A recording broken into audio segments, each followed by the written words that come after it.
Welcome back for another episode of Sales Pipeline. Grab your board. We're going to swim out in that sea of ideas and see if we can't see that sales pipeline starting to curl up out in the ocean there with the man who knows how to catch every wave, Matt Heinz. Well, I'm hoping that a lot of sales professionals are flushing out that sales pipeline and closing some deals as we record this on the last day of February. But I have been a little worried about you, Paul. Have you? Last couple episodes, we were talking about beach drizzle out there. So I want to make sure that you are. It looks like the studio is dry. Are you okay? It's a little drizzly out there again. I didn't want to start off on negativity. We got some criticism saying, Paul's being down and negative just because it's raining here in Southern California. But I'm telling you, it's a disaster. And again, it's overcast and drizzly.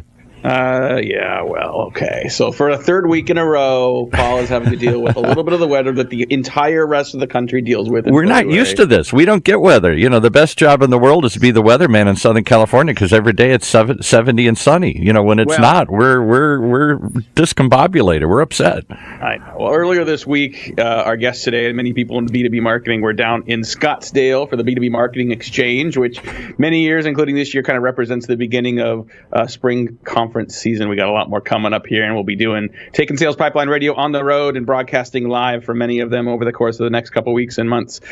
But thanks very much for joining us today on Sales Pipeline Radio, our last episode of February. If you're joining us live on the Funnel Media Radio Network, thanks so much for doing so. If you're listening to the podcast, thanks for subscribing. Thanks for downloading. We are well over 50,000 subscribers now as we head into the last part of Q1.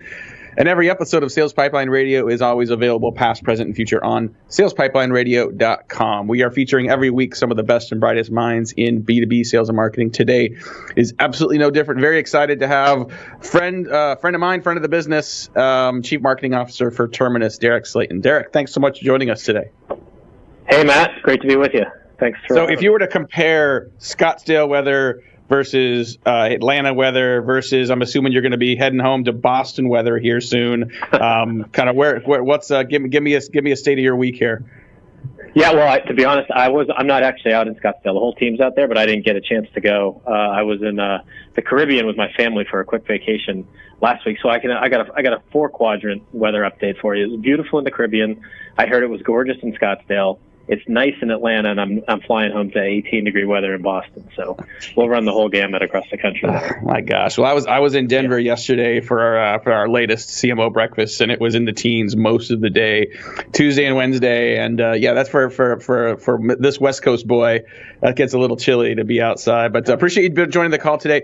There's so many things we could talk about. The growth of ABM, the growth of Terminus as a key component of that, and we'll get into some of those elements. But I think I wanted to start with you. I think you and I got to know each other from your time at Net Prospects, and you joined a startup which was acquired by a large company done in Bradstreet, and now you're back at Startup Lane. So talk a little bit about what it's been like to go from startup to big company and now back to startup.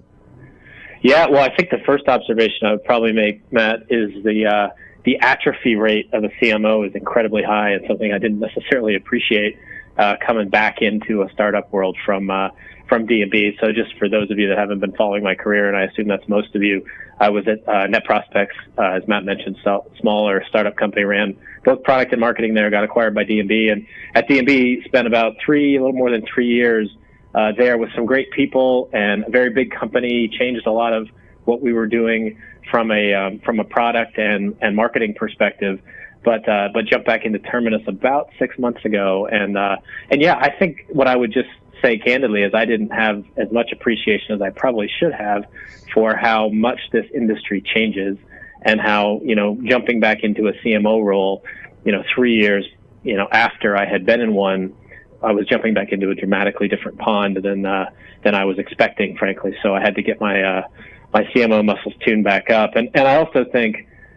Just joining a smaller company from a company that had great people, but because it was big, sometimes struggled with decision making and being quick and nimble. There definitely is some learnings on being aware of, your ability to initiate change inside a small company being high. That also comes with the perspective of being careful with, how many levers you choose to switch, because you have much more access to those levers than you probably did at a larger company.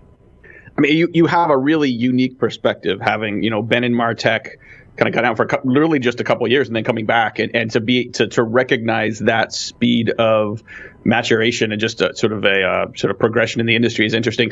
What do you think the implications are, though, for those that never left the industry, but many of us stare at our same four walls every day, and sort of we know what we know and we know what we're executing. How important is it to continue to sort of, whether it's to be at the conferences or to talk to your peers, and to make sure that you are keeping that edge as a marketing leader? Yeah, I think sometimes, many of us get due to your point, Matt, get kind of caught up in the regularity of whatever job we're currently in. And anytime you change jobs, it can be an opportunity to take a fresh look at something because you have to. And I actually think my advice is to try to make sure you're doing that on a regular basis in your existing job, and to provide that outside-in perspective to what your company's doing, what your team's doing, what you're personally doing, and oftentimes using conferences or even just customer visits or time out of the office is a great opportunity to kind of turn that switch on and exercise that muscle a bit, because I think it's critical. You can get lost in your to-do list. I know I do. We all struggle with that, I'm sure.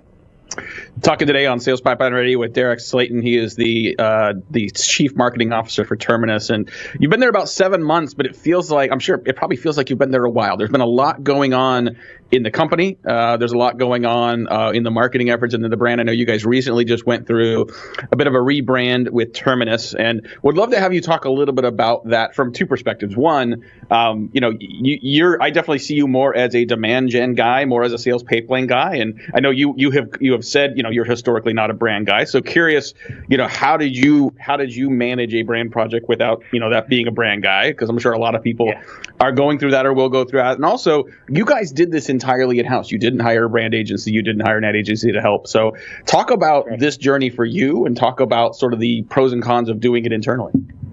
Yeah, well, I have a lot to say on this. I'm pretty passionate about it. I've really just candidly taken a lot of energy from the project, and it's been a wonderful kind of experience for me to go through. As you mentioned, I classify myself more as a demand pipeline and product person versus a brand person. I tend to think that if you build great experiences with the solutions you have, your brand takes care of itself. And if you can drive pipeline, your salespeople will be happy. But brand is really important. I think it's increasingly important as the commoditization of B2B and all products kind of comes to fruition. And in that case, your brand story and that representation you have with your customer should be your key differentiator. And with Terminus being a company that's growing and evolving so quickly, coming out of a space where we were, a little bit more of a niche provider to now being a much more comprehensive kind of platform, account-based platform provider, I recognize that our current brand when I joined versus our current offering in the market and our strategic nature that we were filling with our customers didn't match up. And we definitely needed to take a big step forward and corral kind of our brand story, our brand values, and our brand assets. So that was something that I definitely recognized coming in. The decision to do it in-house came from a couple different avenues. One is I happen to be blessed with having a couple in-house designers that are just fantastic. And that's actually a luxury that I hadn't been accustomed to having at other startups. This is now my sixth startup company, if I can not feel depressed about saying that.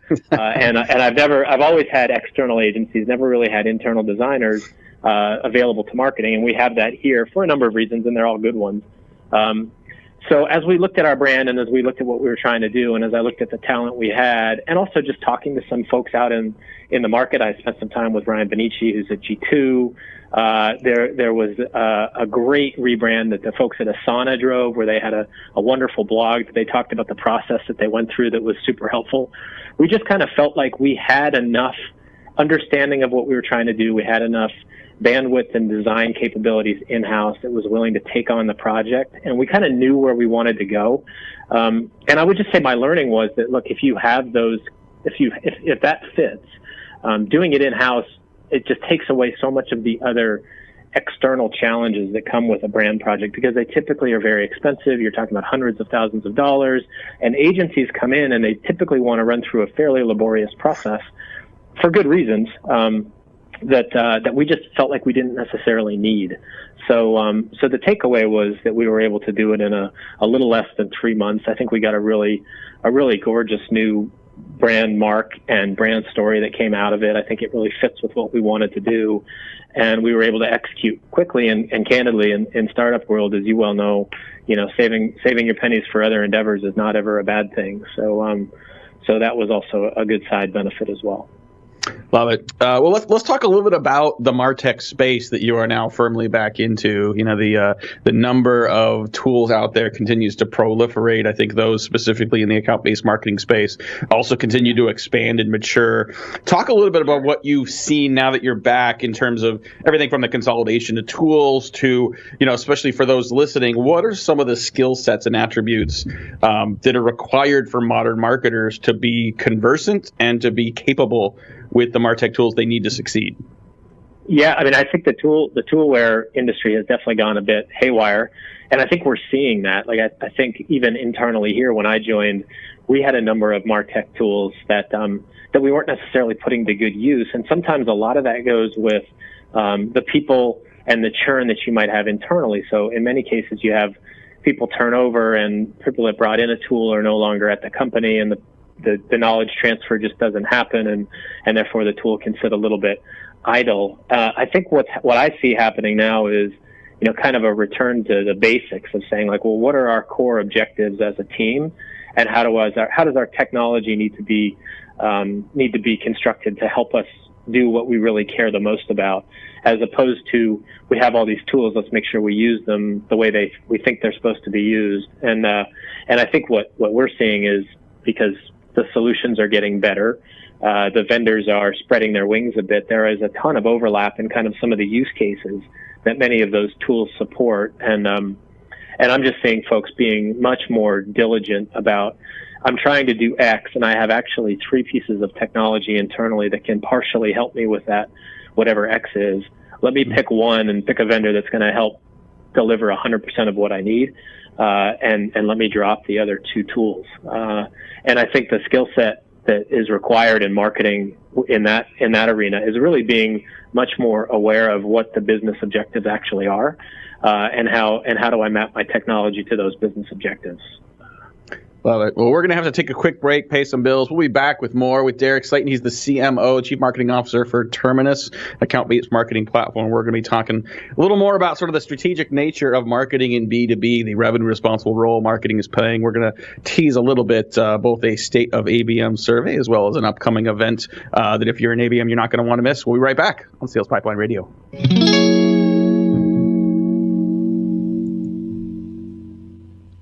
The way we do business is advancing faster than ever before.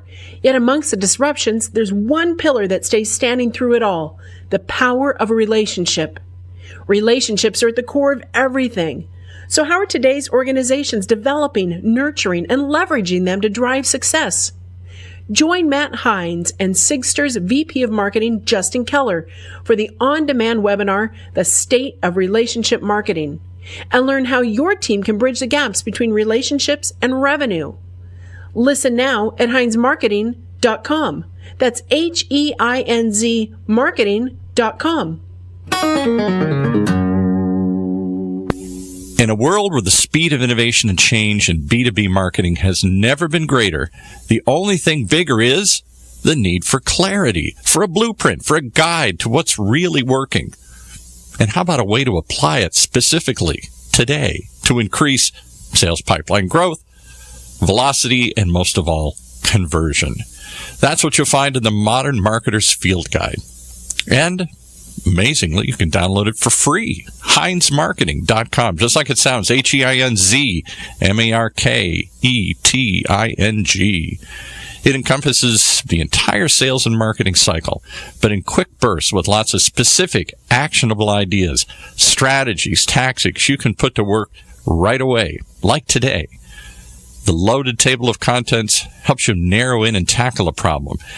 And it's something you can come back to over and over again as a reference guide. Why not download your free copy of the Modern Marketer's Field Guide? It's free. HeinzMarketing.com, just like it sounds. HEINZ marketing.com. Okay, let's pick it back up with Matt and his guest as they throw another shrimp on the Barbie and tell us more about the state of ABM in 2019. Thank you very much, Paul. Well, excited to get a little more here with Drake Slayton, the CMO of Terminus. Next couple weeks, you're going to find some really cool stuff on Sales Pipeline Radio. We have the Senior Vice President of the Seattle Mariners. She's been with the organization for 23 years. She runs everything from individual ticket sales to group ticket sales to corporate sales to suite sales, a little B2B, a little B2C. She has an overview of a lot of inside salespeople as well. So thought it'd be interesting to get her perspective. We'll have that on the show here in the next couple weeks. Also, Jamie Shanks, he is the founder of a company called Sales for Life, and he has just completed a book called Spears Selling, talking about how sales organizations and sales leaders can really build a program focused on going after a specific audience. So not just selling with nets, fishing with nets, but fishing with spears. Speaking of fishing with spears, more on the ABM side, the account-based marketing side, with our guest today, Drake Slayton. And, Drake, talk a little bit about maybe not necessarily the state of ABM survey report, which I know we are intentionally avoiding a little bit today because we've got a webinar next week and we've got some other promotional elements around that. So we will cover that a little later, but you guys also have a new literally earlier this week announced a new conference or an expanded conference coming up this summer for account-based marketing professionals. Talk a little bit about what's coming up. Yeah, happy to, and thanks, Matt. So for those of you that have been following the space, we've been driving this Flip My Funnel community since the inception of Terminus. It was actually a founding principle of the company, which is really the movement around account-based marketing. And Flip My Funnel has been an event that we've run with a lot of love since the beginning of the company. We had over 1,000 marketers in Boston. We run it in August every year. We also partner up with the folks at Demand Gen and G3 Communications, our big sponsors of B2B which is the event in Arizona we were chatting about earlier. Those guys were very interested in getting an East Coast presence. We were very interested in expanding the reach and the audience around Flip My Funnel. So we're super happy to be partnering up with those guys and running a kind of a co-located event the same times we usually do in August in Boston at the new Encore Hotel there, which is a fabulous property. It's the 12th and 13th of August. It'll bring together a bunch of different content tracks. Flip My Funnel will be kept as a standalone thing, nested inside this larger event with a lot more relevance. It's actually going to be the Sales and Marketing Summit. So we're bringing together both sides of the revenue machine and making sure that we're driving that continued alignment story around being a partnership between sales and marketing as we go to market. I think that's one of the underlying principles of account-based marketing. So, if you're an account-based marketer or just a B2B marketer in general looking to get better, I'd encourage you to check out that event. We'll have some more information in the coming months about how to sign up and register for it. It is the 12th and 13th of August in Boston at the gorgeous Encore Hotel, which is a brand new property just opening up. So if nothing else, bookmark your calendar so you have the space. And we're definitely looking forward to bringing Flip My Funnel and account-based marketing practitioner content to a larger audience this year in Boston. Yeah, save the date for sure. The conferences that Terminus has put on around the Flip My Funnel movement have always been great. Great speakers, great attendees. If you want to get out and learn from other people that are doing account-based marketing at various stages of maturity, highly, highly recommend it. Let's talk a little more about that sort of the nature of B2B today. I think the fact that you guys are expanding this to be a sales and marketing conference is further evidence that marketing is really being asked to step up to the table to not just drive demand, but really have revenue responsibility. Talk a little bit about the increasingly important but also complex objectives marketing has around customer experience, around creating more operational efficiency between sales and marketing. What does that look like for you, and how has that been a big part of sort of your early days there at Terminus? Yeah, I mean, I think it's definitely a trend that I've been trumpeting myself for a number of years now. I am seeing it in other companies. I think in B2B, where marketing used to be kind of, red balloons or blue balloons at the conference, it's now a dramatically different situation. And I think that's a wonderful thing. But I think, as I look at what I've been asked to help with at previous companies and at this company, it does require a deeper level of partnership between, myself, our chief revenue officer, our chief financial officer, because what we're actually looking to drive is efficiencies across the business. And that comes down to, how do we balance the dollars we're investing in people and programs in the market with the revenue expectations we have for the business and the profit or OpEx requirements that we have as a company. And I think as a marketer today, as a B2B marketer today, you need to be capable of sitting at the table and having those discussions and actually playing a role much larger than just lead generation or brand within the context of the company. And you see lots of marketing organizations taking on strategic projects, like whether it's customer experience as a whole or pulling in sales development for lead qualification and demand generation through to meeting setting, or business development, or other initiatives that are maybe traditionally broader than the normal marketing remit has been. So I think that's an interesting kind of development, and definitely requires marketing leaders to be forward leaning in terms of looking at the business more objectively and looking for places where the companies can be altered for the better, and taking a leadership role in that regard. What do you think it takes for marketers to sort of elevate some of that as a part of their priorities? Because I think, Terminus is, I would consider, more of a progressive company that just kind of gets that sales and marketing should be working together. I think especially you get outside of tech, you get outside of SaaS and MarTech, you see a lot more marketers that even if they believe they should embrace revenue responsibility, the sales team is surprisingly defensive and sort of resistant to that. You've got executive leadership that don't necessarily see marketing in that. Like, what would be your advice to marketers that understand this is a role they need to play but need to manage the internal culture to try to get there? Yeah, I think part of it is accountability and how you measure your teams and how you structure your teams. One thing I've been very kind of cognizant about is making sure that as I've built the team in marketing, I have great leaders in core aspects of the marketing organization to be able to scale appropriately, so that I can help drive those conversations a little bit more strategically. Another piece is just within one of those functions, typically demand gen. Make sure that leader is somebody who's has some experience with sales, possibly has been in sales, is sitting down on a daily basis with the sales leaders that we're supporting to understand how they're compensated and measured, and what they're trying to do with their teams and how they can help. And I think when marketing starts to deliver on those promises and be much more of an aligned organization around helping sales be more effective in whatever it is that they're being measured by, which is typically revenue, then you buy the equity to be more of a partner at the bigger table on how do we change the way we invest in this business, and therefore a dollar that the CFO has to allocate doesn't become a dollar that gets argued between the sales leader and the marketing leader. It's a discussion about where are we going to get more leverage from this dollar. Should we put it into an event or a marketing program, or do we want to put it into a sales rep or a sales development rep? And you can have much more kind of constructive conversations once you've built that level of trust, I think. Well, just a couple more minutes here before we have to wrap up. I want to ask you about some of your influences as you've kind of made your way through your career, people, authors, managers, professors, people that have had a particular influence on you. Who are like one or two maybe that you would highlight that you might recommend other people check out as well? Yeah, well, I think I fall back on this a fair amount when I've chatted with others. I was at Citrix Systems. I was at a small company in Boston. We got acquired by Citrix Systems in 2006. I should know that year was the year my son was born. We actually got acquired the same week he was born. We thought about naming him Citrix. Thought about naming him Citrix, but we didn't. The CEO at Citrix is a guy by the name of Mark Templeton. He's now the CEO of DigitalOcean.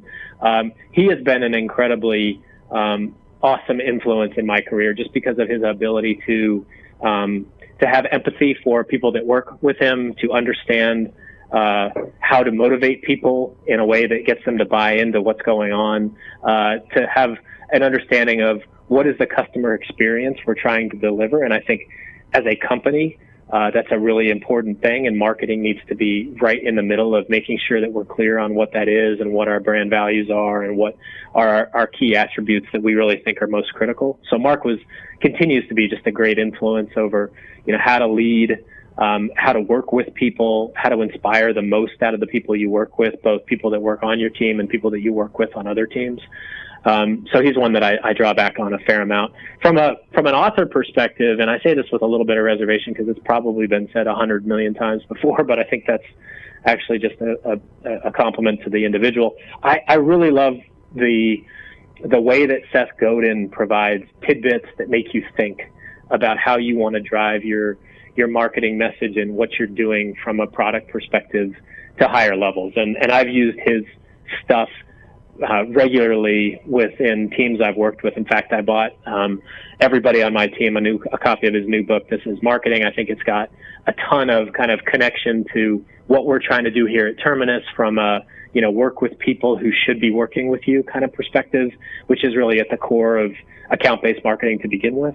So he's one that I continue to use time and time again. I just think he has a great ability to net out really great tidbits of info that have great meaning. And actually, not only that, they have a great way of making you think deeper about whatever challenges you're thinking about in your current job. So he's another one I would mention. Love it. Well, we unfortunately are out of time. We're going to have to wrap it up. I want to thank our guest today, Drake Slayton. He's the Chief Marketing Officer for Terminus. We will certainly put in the notes a few links to things we talked about today. We will keep you abreast once we have registration information for the conference coming up in August with Terminus and Demand Gen Report. So thank you for that. And that's all we got time for today, Paul. On behalf of my great producer, Paul, this is Matt Heinz. Thank you for joining us for another episode of Sales Pipeline Radio.